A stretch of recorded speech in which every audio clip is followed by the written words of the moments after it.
what do you guys think about the difference in target and objectives when we're talking about nation state actors engaged in cyber warfare or quasi cyber warfare and what cyber criminals are after? Um, what do you think, Andrew? You want to jump in there first? I mean, I have some thoughts, but Man, there's a lot to there's a lot to that.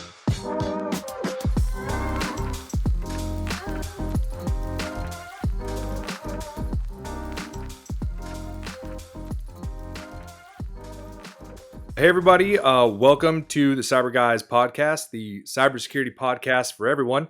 My name is Andrew Valencia, and I'm joined as always by Mike Hill. And Mike, we're not alone today. We actually have our very first guest. This is fantastic. Yeah, I'm excited too. A good friend of mine, Mr. Jared Ross himself, an in the flesh Green Beret who also has a lot of IT experience. Hey, how's everybody doing? Hey, and Mike and Andrew, thanks very much for having me today. I'm very excited to be here. Oh, happy to have you. Just so our audience gets an idea of a little bit of your background, I just name dropped your Green Beret, but just tell our folks about your background a little bit before getting into the IT world. Yeah, so I spent 24 years in the Special Operations Command and did a variety of different stuff there, to include a period of time with JSOC, if that means anything to anybody. And then I had an opportunity before I retired to really ramp up my civilian education, and walked away with a couple of exec ed courses, but an exec ed MBA from GW, where I focused on cybersecurity. Also got to be one of the contributing authors to a paper under a senior advisor to DHS regarding the idea of NATO having offensive cyber capabilities.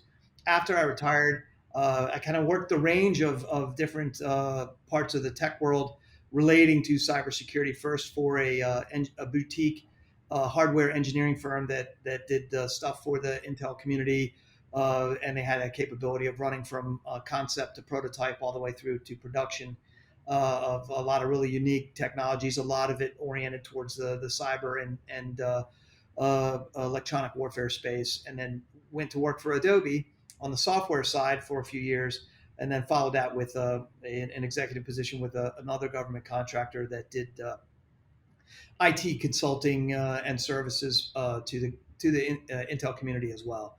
So that was my last 8 years since I retired, along with a little bit of dabbling in the human research sector, unrelated to cyber issues. And so, so I guess it's safe to say that you're a good resource, and you know what you're talking about when it comes to cybersecurity. I don't know that anybody really knows what they're talking about with cyber yet. I mean, I feel like we redefine the terms about every 3 weeks. So, yeah, exactly. Well, you got to go back and check out our first episode, because that was really the whole point. Okay. So we're simpatico, man. Okay. But now everybody out there can really see why you wanted Jared to come in and talk, because really there's a cross section of cyber warfare with cyber criminality, and the idea of what do regular people need to be worried about, what do nation states need to be worried about, and then where does hybrid warfare come in? These are just some of the things we're going to talk about today, because everything is IT, and with everything being IT, there's always a cross section between cyber and real world effects. So, Jared, before we get into some of the particulars that we want to really discuss today, we're watching the news, we're looking at Ukraine, and we're looking at some of the things going on there. And it's pretty apparent that Ukraine is winning the social media war without doubt. But an interesting report I just saw a couple days ago, where the Ukrainians basically took about roughly 2,000 IDs and dumped them into cyberspace on information they exposed from about, I think it was 650 FSB agents and another 1,600. What kind of cross section of worlds do you see with that sort of thing? Wow, I thought you were gonna talk about SpaceX and their ability to push back the denial of service attacks that Russia did on on their Starlink terminals. But yeah, this is actually probably a better example of where we're headed, which is, I think in a certain sense, more than the SpaceX issue, Russia's getting a taste of their own medicine, and that is if you make the investment in cyber capabilities and you have people that understand, what the potentials are, it allows the smaller nation states to really punch up in a significant way, in the way that Russia has done repeatedly over the last 12 or 14 years. And Ukraine, definitely the little guy in this scenario, that's going to create some havoc for a period of time into the future. The exposure of those personalities will definitely limit their capabilities in other areas of the world, and creates a problem that Russia hasn't had to deal with yet, which is anybody attacking them in a cyber way. The whole offensive cyber capability piece is a really complex issue when you look at the legal side of it, as well as what the interpretations are relative to acts of war and that kind of thing. And the West has been very cautious to enter into that. However, Ukraine being in the situation they are, I mean, they're backed into a corner, so they're going to go ahead and drive forward with that. And I really thought that was a, a dynamic move on their part, and a huge demonstration of with very small investments you can create really big impact. Yeah, that's really kind of what I was thinking about as well. I mean, I think some of it may be over the top, maybe sending pictures to relatives, maybe a little bit hardcore, but that was an interesting use of identity theft at a nation state level, which is something we always think about in terms of cybercrime, but seeing nation states use it as a tactical component in really social warfare is really an interesting Yeah. And angle. what you're talking about really is just another. It's just a tactic of cyber espionage, right? Yes. This is how nation states are able to fight or fight back or go on an offensive using cyber warfare tactics. How Yeah. so, Jared? How I guess how prevalent are we seeing that today, and is that going to become more prevalent in the future? I mean, I think the answer is yes. My my desires. I hope not. I mean, it's a scary bit of terrain that we're dealing with. For Ukraine to do this. So Ukraine is not a major player in the global espionage scheme of things, right? Where Russia is, the United States is, China is, Western Europe, Germany, France. We have a lot of different things we engage in. I don't think we'd want to be the first one to launch an exposure on social media of numerous known or suspected foreign agents of Russia or China or Ukraine, because not Ukraine, North Korea, because you look back not that far, we have the big OPM breach.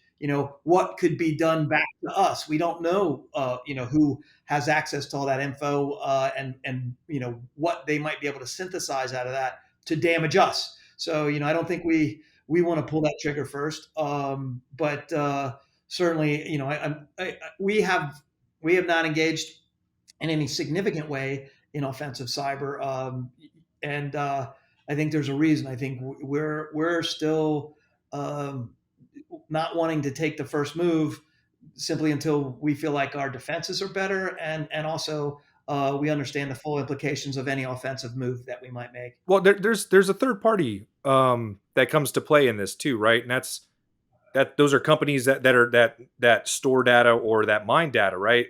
Yes. I think Meta or Facebook, they had a report that came out this month in April that identified, I think, a number of nation state actors that were performing disinformation campaigns targeting Ukrainians, and they were able to identify those accounts and delete them off the platform. But so how do we how does the United States develop cyber tactics for cyber warfare when you have this third party that isn't necessarily under the umbrella of the U.S. government?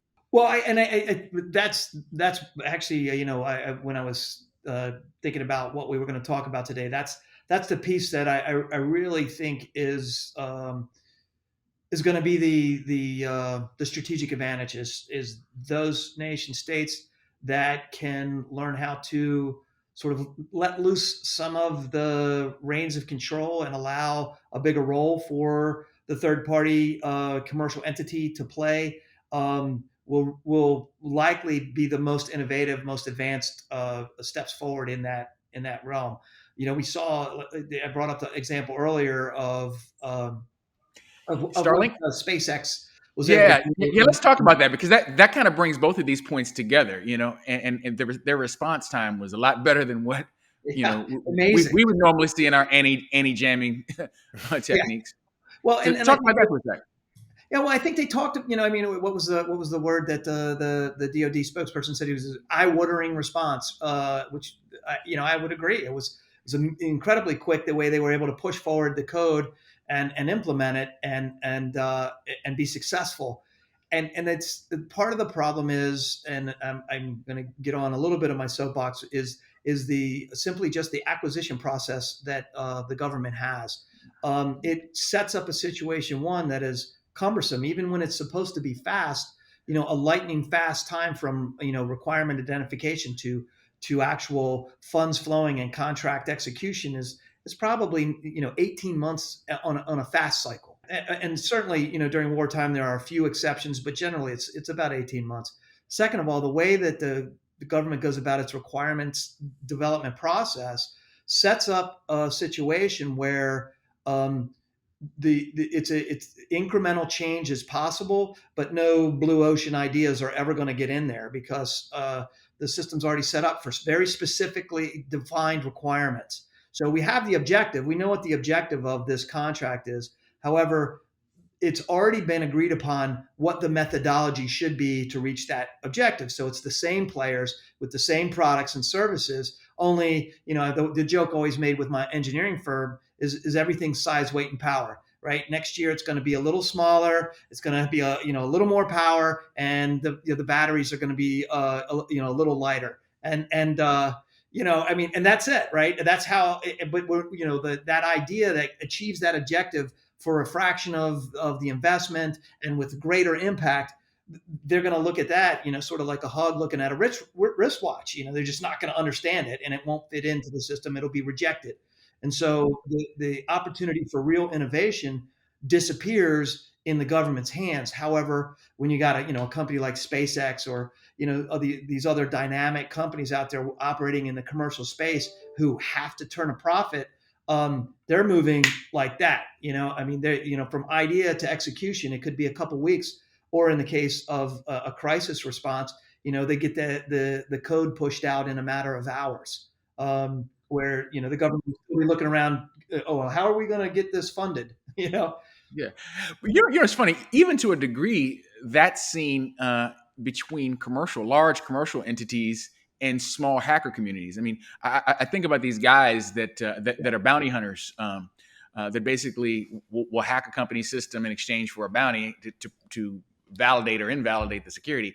Those guys that work on a freelance basis can often uncover things that all the testing, regression testing, fuzz testing, all the testing that they do in the in-house group because of their protocols, because of their myopic sight, they just can't see it. So you need that organic outside effect and a way of harnessing that and bringing that into the mix. I 100% agree. And the thing is, we really have to find a different way of the government to interface with the commercial world, because once you have a government contract in place, it's almost like it's almost like a virus replication issue, right?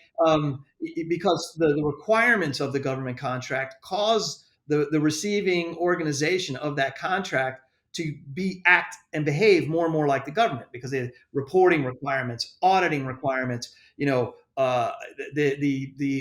way that they evaluate the level of effort, number of hours, and who worked on what, and we need specific things defined, and we need to have a very cohesive plan from this step to this step that says these milestones were met.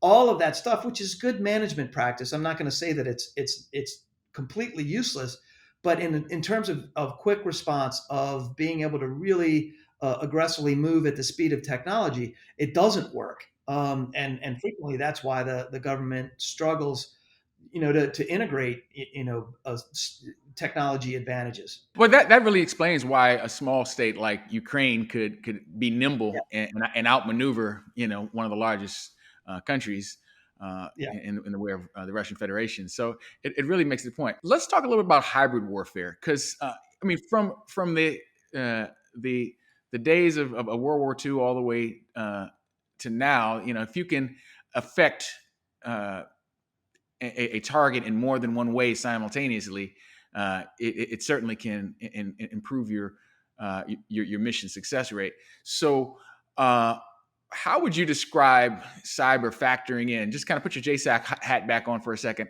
Uh, how does it factor into hybrid warfare? Do you think in the coming decades?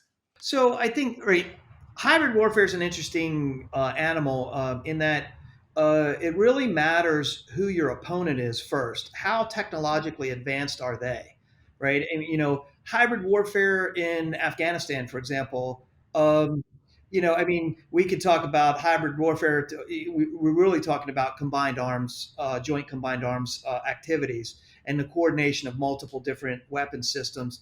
But in terms of attacking technology, when you have people who are living at a kind of almost an 18th century level, or 19th century style of living, you know there's no grid to attack. There might be a single generator, or which is diesel fueled or something, and of course destroying that power source is important, but it's not something we can get to through the internet, because there's no internet connection for 20-mile radius, right? Or something along those lines. However, you're talking about a more sophisticated enemy, for example, Russia. Then it becomes a much more viable option to consider. And so again, if we were in Rwanda or Uganda or something like that, the the uh,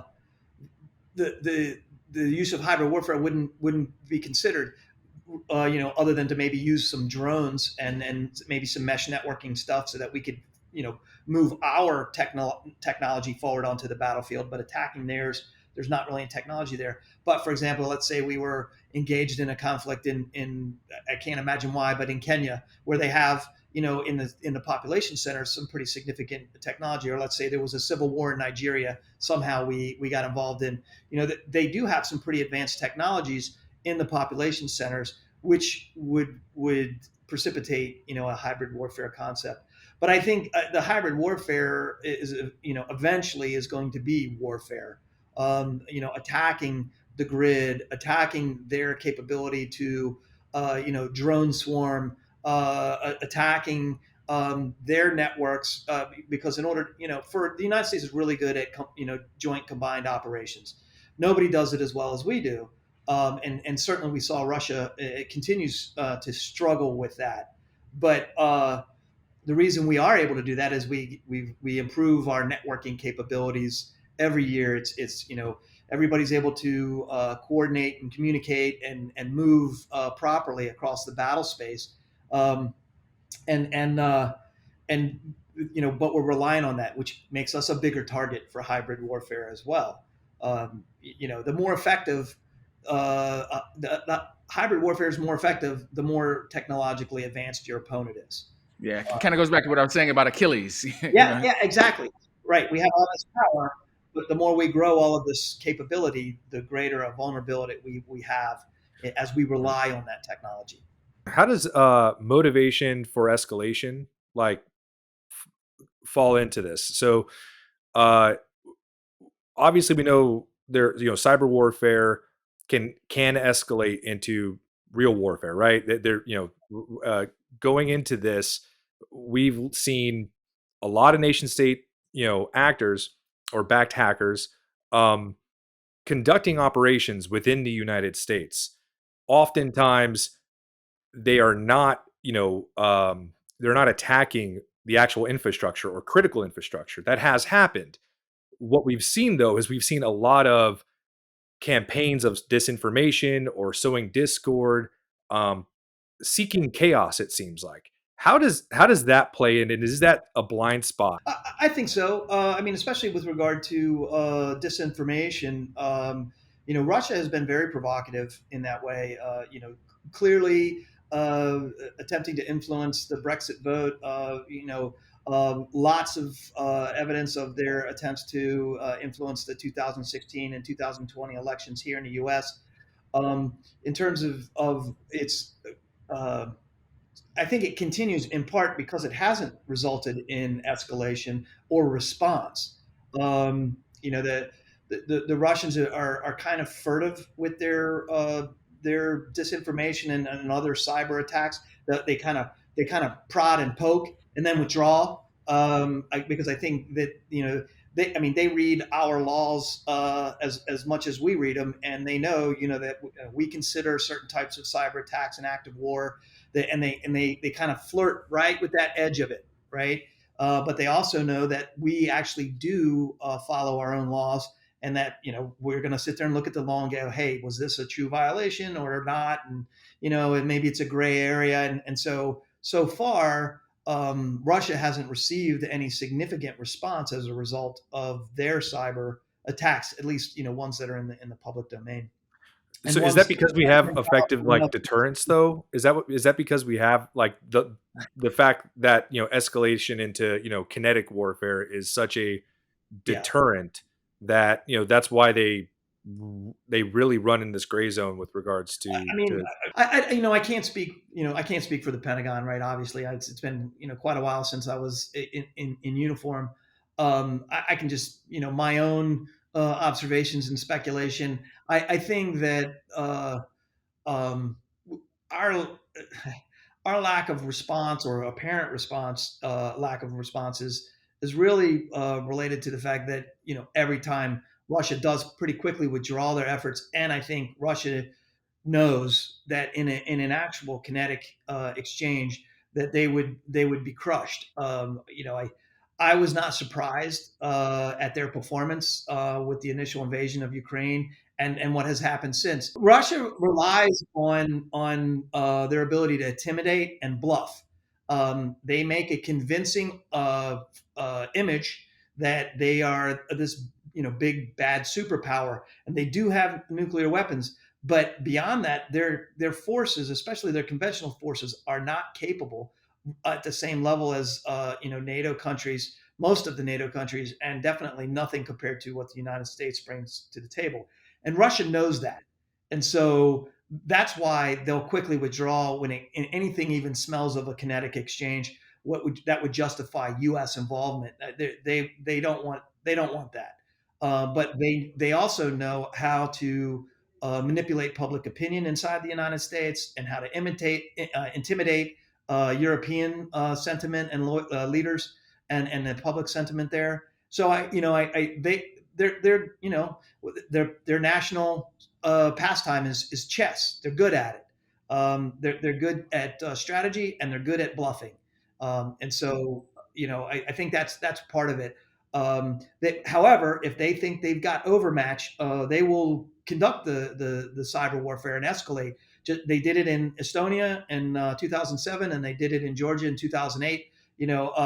Estonia, they just did the cyber piece, but then Estonia is a NATO country, right? And they didn't want to they didn't follow with an incursion. But then the year after that, Georgia, they tested the waters there, recognized they weren't going to get any kind of unified response, and then they conducted the incursion. And from that, they still control areas of the Republic of Georgia, the semi-autonomous regions, and they were successful. Yeah, it's interesting.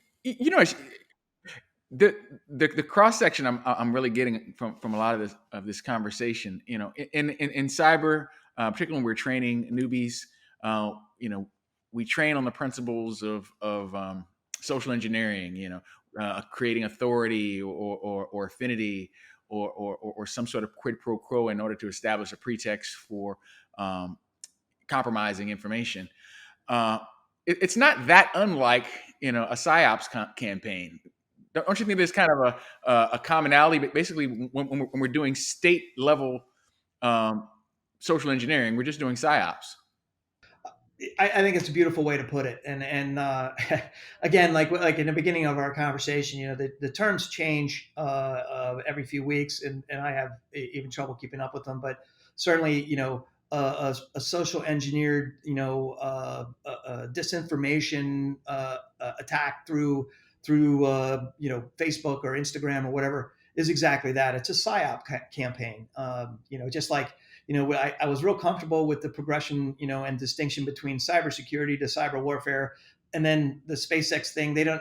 In all the articles I've read so far about the SpaceX thing, they haven't used cyber warfare once. They talk about, repelling the electromagnetic attack, and, okay, all right, now I have to figure out what that means. But Yeah, yeah, you yeah. know, It does sound more cool, though, I think. it does sound. It sounded like there was something different happened, and Yeah. and once I read, two separate articles, I went, okay, it's a denial of service attack on on Starlink. Okay, but it is a psyops campaign, and I think that they've mastered that medium. At least Russia has. They've done a really. I hate to admit it, they've done a good job of impacting people's perceptions in multiple different regions of the world. Yeah, it really is something. That's kind of another interesting cross section. Maybe we should talk about a little bit, and that is because I know a lot of our audience is going to be intellectually interested in some of the discussion of cyber warfare, but they're really more concerned with uh, what they face. So, what do you guys think about the difference in target and objectives when we're talking about nation state actors engaged in cyber warfare or quasi cyber warfare, and what cyber criminals are after? What do you think, Andrew? You want to jump in there first? I mean, I have some thoughts, but Man, there's a lot to there's a lot to that, but I might counter with a question on that front, Mike.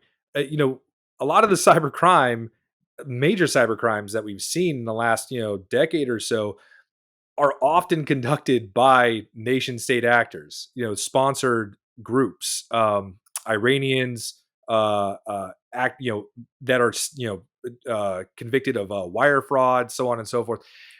There's a lot more interplay between those two realms than I think that you would think of at first glance, right? Yeah, You have a I, lot of I like, do. I think so, but I think the main difference is what do they want? I mean, for instance, a nation state is not interested in a Joe Schmo's bank account or doing their identity theft unless that person perhaps is someone with access or someone who could perhaps be compromised because of their job or some other thing. So there's always a second. Like even when some of the smaller nation states like Iran, North Korea, sometimes they do actually engage in fiduciary crimes often, through they their actions. often do. If you look at the FBI's most wanted list, there's a lot of foreign actors on there that are But wanted if for you that kind of actually activity. Yeah. Absolutely, but it's interesting though. If you actually trace the root, it's generally within a field or industry or some space that has a direct national interest motive behind it. For instance, the the oil industry, OPEC nations and so forth are always attacked by their black sheep cousin Iran. You know, uh, South Korea, Taiwan, and Singapore are almost always being attacked, even on the fiduciary side, by actors within North Korea. When it comes to Russia, they're across the map, and it's because there's this nexus between the organized crime there and the nation. So it's kind of an interesting, like you said, a good word, interplay. But Yeah. you can kind of trace motives a little bit, don't you think? Yeah, I would add in there, and to Andrew's point about the criminal aspect of it, or the criminal use of it. Just like the cocaine market exploded in the late 70s and early 80s, and then began to be a funding stream for the Sandinistas or other elements that it was more difficult for them to receive funding in traditional direct government to entity transactions because either accounts were frozen or they didn't want the appearance of supporting some type of insurgency or what have you.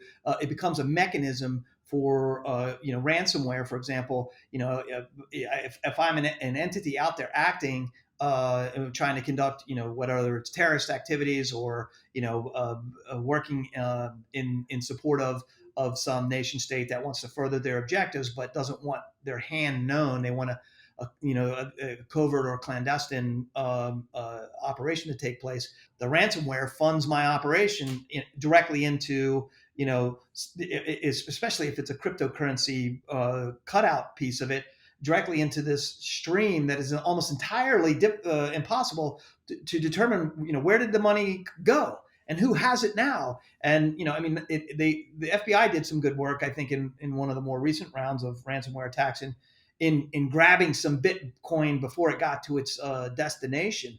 But still, a fair amount of it still got through and recovered.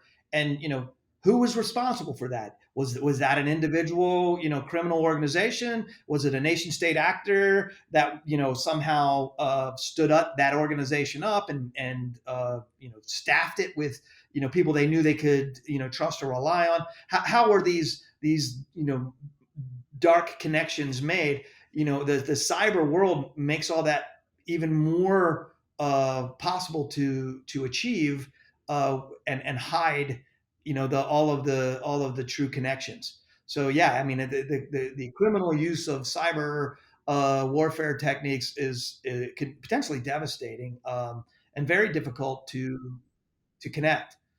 And you added a whole other factor in by bringing up the anonymization of currency. I mean, that's a whole other topic that we could go into a lot more on.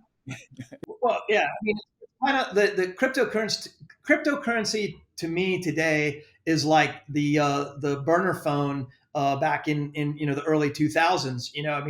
Why was every mini market in every poor neighborhood selling 100 of those a month? A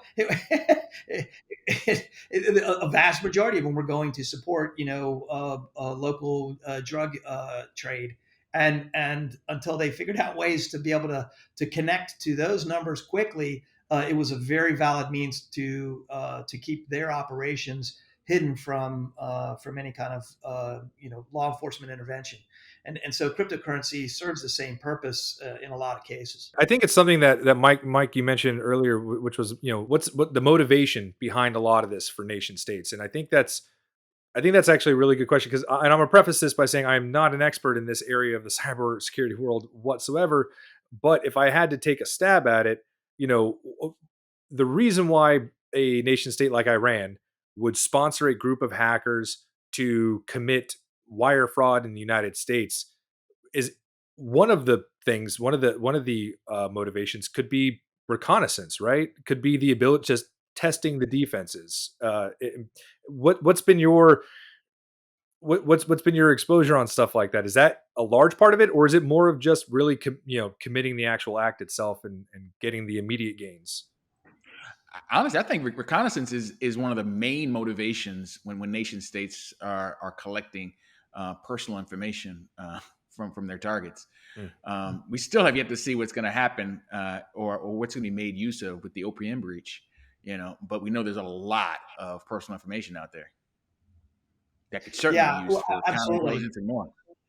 Well, and there's with the capabilities that exist now, there's just in all kinds of networks, there's just constant port scanning going on.